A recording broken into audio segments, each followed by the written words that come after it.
Hello আসসালামু আলাইকুম, আশা করি তোমরা সবাই খুব ভালো আছো। আলহামদুলিল্লাহ আমিও ভালো আছি। আর আজকে দেখবো আমরা কত সহজেই ভোকাবুলারি শিখতে পারি এবং এই ভোকাবুলারিগুলো বিভিন্ন বিশ্ববিদ্যালয়ে আসছে এবং ইনশাল্লাহ এই বছরও আসতে পারে। সো আমরা একটু দেখি ইগার, EAGER, ইগার। তাহলে সবাই আমাকে বলে দাও যে ইগার শব্দের অর্থটা কি। তোমরা কে কে জানো যে ইগার শব্দের অর্থটা কি, এবং যারা জানো না তারা দেখো আজকে আমরা কত সহজে শিখতে পারি। এবং এগুলো বিভিন্ন বছরে আসছে, বিশ্ববিদ্যালয়ে ভর্তি পরীক্ষা এবং এই বছর আসতে পারে। এবং তোমার টাইমলাইনে ভিডিওটা শেয়ার করে রেখে দাও যাতে তোমার একটু হলেও উপকার হয় এবং পরীক্ষার আগে তুমি একটু হলেও দেখে যেতে পারো, তখন তখন যেন কষ্ট খুঁজতে না হয়। সো দেখো ইগার, এই ইগার শব্দের অর্থ হলো উৎসাহ কিংবা আগ্রহ। তাহলে আমার সাথে বলো, 5 বার করে বলে ফেলো।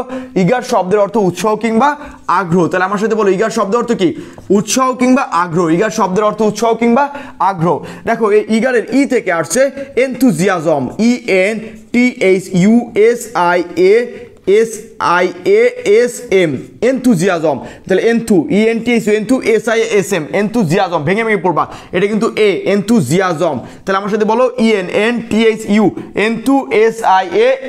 এনথুজিয়াজম। তাহলে বলো ইগারের শব্দের অর্থ উৎসাহ কিংবা আগ্রহ।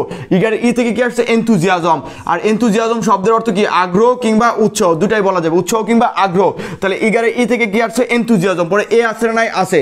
এ থেকে আসছে আর্ডেন্ট, ARDENT, আর্ডেন্ট। বলো কি ডেন্ট? Ardent, ARDENT, ardent. আর আর্ডেন্ট মানে কি? উৎসাহ কিংবা আগ্রহ। পরে জি আসে না? নাই আছে। জিতে হলো গ্রেটিং, GRATING, গ্রেটিং। বলো কিটিং, গ্রেটিং। আর গ্রেটিং শব্দের অর্থ কি বলতো? উৎসাহ কিংবা আগ্রহ। তাহলে আমার সাথে ভেঙে ভেঙে পড়বা। আর্ডেন্ট, বলো কি ডেন্ট? আর্ডেন্ট। বলো কিটিং, গ্রেটিং। পরে ই আসে না? নাই আছে। এই ইতে আমার সাথে বলো আর্নেস্ট, EARNEST, আর্নেস্ট। আর আর্নেস্ট শব্দের অর্থ কি বলতো? উৎসাহ কিংবা আগ্রহ। দেখো এখানে একটু কোশ্চেন শব্দ, সেটা হলো এনথুজিয়াজম। আর এনথুজিয়াজম বিভিন্ন সময় আসছে, খুব ইম্পর্টেন্ট একটা ওয়ার্ড। বলো এনথুজিয়াজম, ENTHUSIASM, এনথুজিয়াজম। তারপরে কি? আর্ডেন্ট। পরে কি? গ্রেটিং। তারপরে কি? আর্নেস্ট। বলো কি নেস্ট? আর্নেস্ট। দেখো আর আছে না? নাই আছে। আরে হলো রিগোরাস, RIGO, রিগো। আমার সাথে বলো RIGO, রিগো, ROUS, রিগোরাস। বলো কি রাস? রিগোরাস। তাহলে আমার সাথে বলো এনথুজিয়াজম।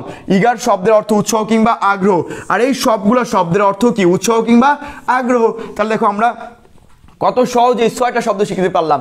ইগার শব্দ তো উৎসাহ, আর ইগার থেকে ভেঙে ভেঙে আমরা আরো 5টা ওয়ার্ড শিখে পেলাম। তাহলে 6টা ওয়ার্ড। আর এই 6টা ওয়ার্ড বিভিন্ন সময় বিভিন্ন বিশ্ববিদ্যালয়ে ভর্তি আসছে। ঢাকা বিশ্ববিদ্যালয় তো আসছেই, অন্যান্য রাজশাহী বিশ্ববিদ্যালয়, জগন্নাথ জাহাঙ্গীর বিশ্ববিদ্যালয় আসছে।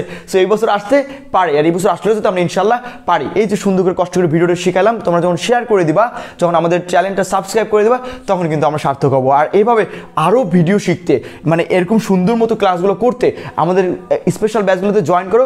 আসলে তোমার যত প্রকার প্রবলেম আছে আমরা সুন্দর করে বুঝিয়ে দিতে পারবো। এবং আমাদের 24 আওয়ার্স আমরা সার্ভিস রাখি, যখনই প্রবলেম হবে সেটা সলভ করে দিব। সপ্তাহে আমাদের 7 দিন, 7 দিনই ক্লাস, 7 দিনই পরীক্ষা। আশা করি তোমরা বুঝতে পারছো। আমরা একটু দেখি ইগার শব্দের অর্থ কি। ইগার শব্দের অর্থ উৎসাহ কিংবা আগ্রহ। ই থেকে কি আসছে? এনথুজিয়াজম। বলো কি জিয়াজম? এনথুজিয়াজম। এখন যদি বলে এনথুজিয়াজম সিনোনিম কি, এগুলো সবগুলো আমরা লিখতে পারবো। আর্ডেন্টের সিনোনিম কি আমরা লিখতে পারবো, আর কোনোদিনও ভুল হবে না। তাহলে বলো এনথুজিয়াজম। বলো কি জিয়াজম? এনথুজিয়াজম। বলো আর্ডেন্ট। বলো কি ডেন্ট? Ardent, ardent, ardent. 5 বার করে বলো enthusiasm, enthusiasm, enthusiasm, enthusiasm, enthusiasm. বলো কি ডেন্ট? Ardent, ardent, ardent. মুখস্থ বারবার যখন পড়বা অটোমেটিকলি তোমার মেমোরিজ হয়ে যাবে, এর জন্য বারবার পড়তে হবে। বলো গ্রেটিং। বলো কিটিং, গ্রেটিং। বলো গ্রেটিং, গ্রেটিং, গ্রেটিং। বলো আর্নেস্ট। বলো কি নেস্ট? আর্নেস্ট। আর্নেস্ট শব্দ থেকে উৎসাহ কিংবা আগ্রহ। বলো রিগোরাস, RIGO, রিগো, ROUS, রিগোরাস শব্দ থেকে উৎসাহ কিংবা আগ্রহ। তাহলে সবগুলো শব্দ অর্থ উৎসাহ কিংবা আগ্রহ।